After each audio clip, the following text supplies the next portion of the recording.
Монгол цэргийн өдөр орчин цагийн зэвсэг төвчин байгуулагдсны ойн өдрийг эрчүүдийн баяр хэмээн нийтээр тэмдэглэдэг уламжлал хэдийнэ тогтсон. За гэсэн чи эрчүүдэд бэлэг өгч баярлуулах нь ховор байдаг. Тэгвэл хөтөлбөрийнхөө энэ хэсэгт эрчүүд цэргийн баяраар ямар бэлэг авахыг хүсдэг талаар бид сурвалжлалаа. Цэргийн баярыг хүлээдэг үү? Хүлээдэг. Гойн эр цэргүүдийн ганц тэмдэглэдэг баяр нь болохоор тэр эр хүмүүс тэрүүгээр бахархах ёстой. Бас эх орноо хамгаалсан даач бас бахархах ёстой гэж би боддог. Бүх нийтийн баяр болсон. Бүх эрчүүдийн баяр болсон. Тэгээд бас хүлээлгүй байх уу?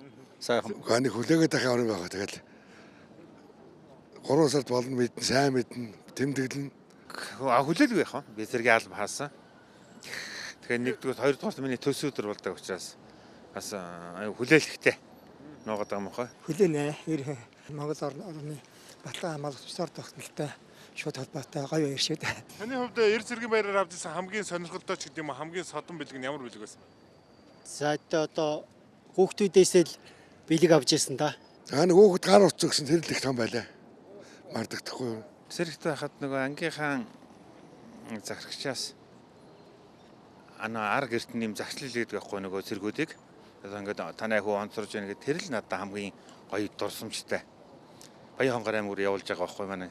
Тэгээд нөгөө цэргүүд чагсаалгаа цэргүүдэнд уншаад тэгээд энийг ар гэрт аав ээжээ явуулаад тэр л надад хамгийн содон дурсамжтай тийм байдаг та.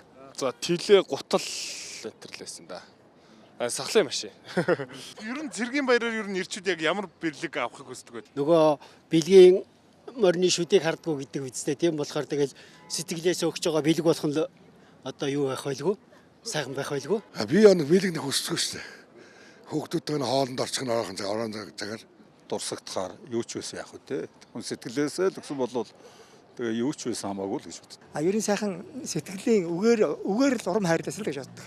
Монгол иргэнд, Монгол цэрэгт нийт одоо цэргийн баярыг тохиолдуулаад Монгол ардын армийн 104 жилийн тохиолдуулаад нийт эрчүүдтэй, цэрэг эрчүүдтэй хил дээр ажиллаж байгаа дархан хэлчтэй бүх одоо сайхан эр хүмүүстэй одоо цэргийн баярын төргий.